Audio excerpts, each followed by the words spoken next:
Assalamualaikum warahmatullahi wabarakatuh. Good morning, my students. Today I would like to explain to you about impact test. That is one of the topic in engineering material. Hari ini Ibu akan menjelaskan tentang uji impact yang merupakan mata kuliah topik di mata kuliah material teknik. And this is one of the type from mechanical testing.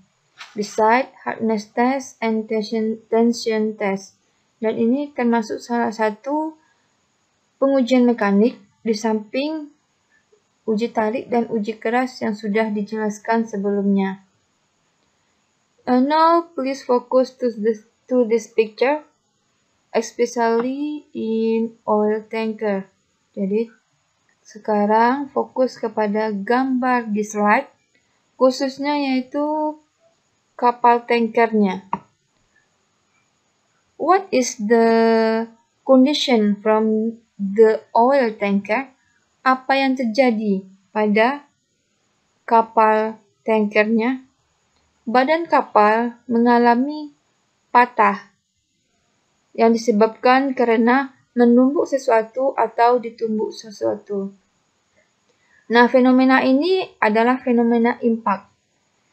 Kemudian bisa juga kita lihat hal yang sama di film Titanic, di mana kapalnya menumbuk gunung es sehingga terbelah menjadi dua. Nah, nanti kita akan mempelajari lebih lanjut tentang uji impact. Okay, we go on to the next explanation.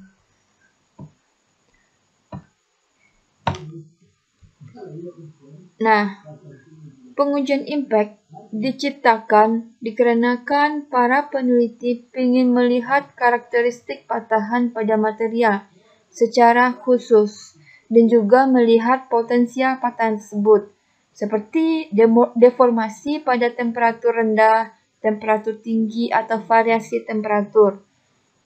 Nah, di sini bisa kita lihat ini adalah material uji dari uji impact. Di sini standarnya adalah ASTM E23. Standar dari spesimennya adalah ASTM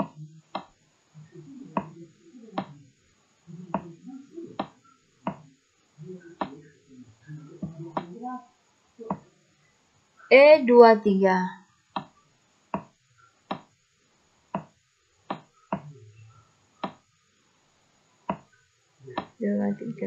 Nah, spesimen ini merupakan batang persegi. Dia berbentuk persegi.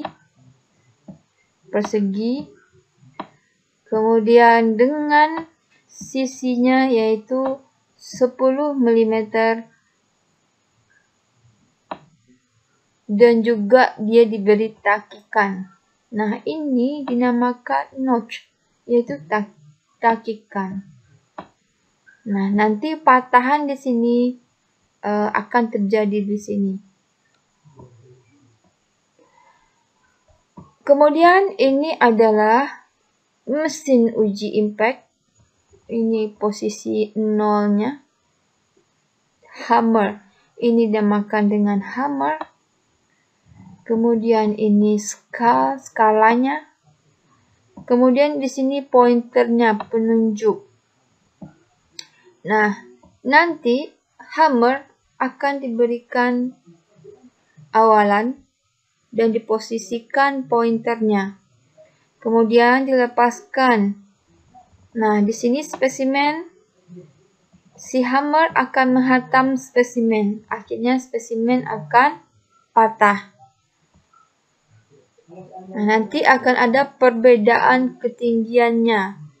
Hanya dari sini nanti bisa kita tentukan harga impactnya. Kemudian energi impact. Harga impact adalah energi impact per luas penampang. Sedangkan energi impact adalah M kali G kali H tinggi awal dikurang H aksen tinggi akhir dari hammer. Kemudian karakteristik harga impak bisa kita tentukan jenis materi tersebut apakah ulet atau getas. Harga impak yang besar berarti materinya ulet. Sedangkan harga impak yang kecil berarti materialnya getas. Nah, di sini dalam pengujian impak ada dua, yaitu tipe Charpy dan tipe Izod. Tipe Charpy biasanya digunakan di United States atau Amerika. Sedangkan tipe Izod digunakan di British. Nah, ini adalah tipe Charpy dan ini tipe Izod. Perbedaan posisi spesimen dari Izod dan Charpy adalah spesimen Izod posisinya secara vertikal, sedangkan untuk Charpy posisi spesimennya secara horizontal. Dan pembebanannya, kalau Charpy pembebanannya datang dari belakang notch takikan, sedangkan untuk Izod pembebanan itu berasal dari depan takikan. Pengaruh temperatur terhadap harga impak baja. Di sini grafiknya antara energi impak dalam satuan Joule dengan temperatur dalam satuan derajat Celcius. Nah, di sini divariasikan temperatur. Dari grafik A, semakin tinggi temperatur, maka energi impak juga semakin tinggi. Tadi sudah dijelaskan bahwa harga impak yang tinggi menyebabkan material bersifat ulet. Harga impak berbanding lurus dengan energi impak. Jadi material itu bersifat ulet. Penurunan temperatur membuat material itu semakin bersifat getas. Disebabkan karena energi impaknya semakin kecil. Selain itu, penurunan temperatur menyebabkan energi impaknya berkurang secara atau menurun secara drastis atau tiba-tiba. Nah, di sini dinamakan temperatur transisi, yaitu penurunan energi impak yang tiba-tiba ini. Pada kurva B adalah shear factor. Shear factor-nya dalam persentase. Kemudian kita beralih kepada kurva selanjutnya, yaitu perbandingan harga impak beberapa kelompok material, yaitu antara energi impak dengan temperatur.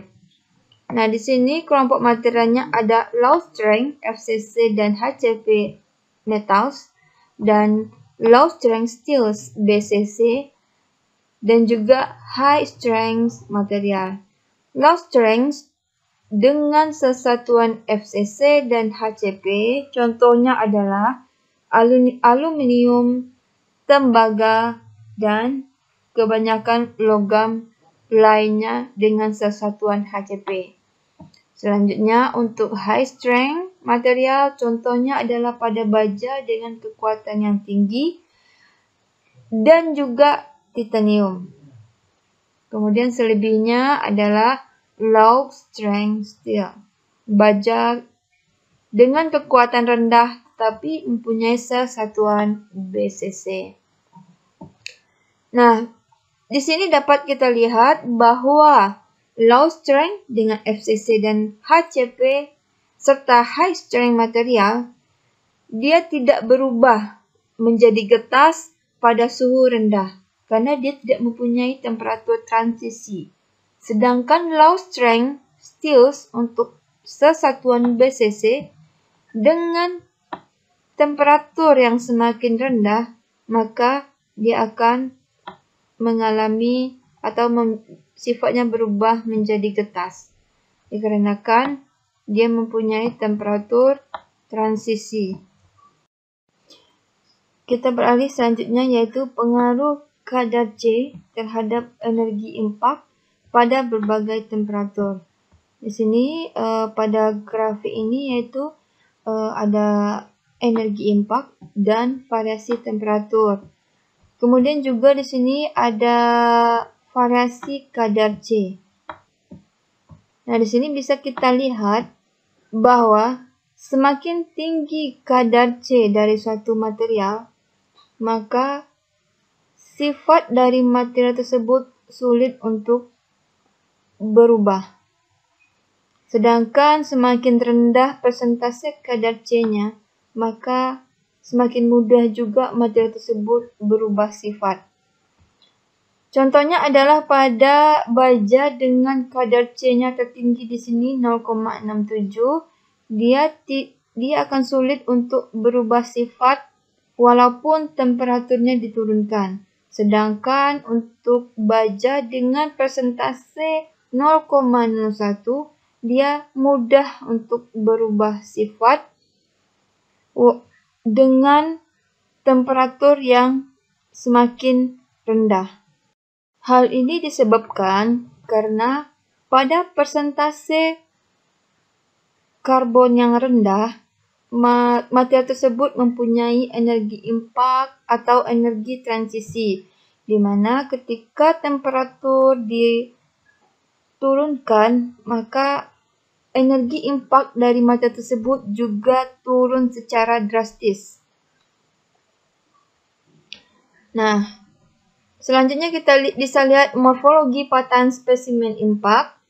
Contohnya adalah pada baja A36 yang diuji dengan tipe Charpy pada berbagai temperatur. Nah, di sini temperaturnya ada 59 derajat, kemudian min 12 derajat. Ini yang pertama min 59 derajat, kemudian min 12 derajat, 4, 16, 24, dan 79 derajat. Di sini kita bisa lihat morfologi patahannya.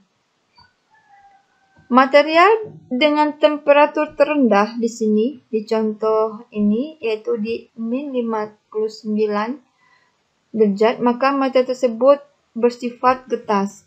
Sedangkan material baja A36 ketika dilakukan pengujian impak pada temperatur 79 derajat, maka dia bersifat ulet. Bentuk patahannya untuk material getas adalah licin, mengkilat, dan rata. Sedangkan untuk material yang bersifat ulet, patahannya adalah buram dan berserabut. Demikianlah penjelasan tentang uji impak pada hari ini. Kita lanjutkan topik berikutnya di waktu yang berbeda. Assalamualaikum warahmatullahi wabarakatuh.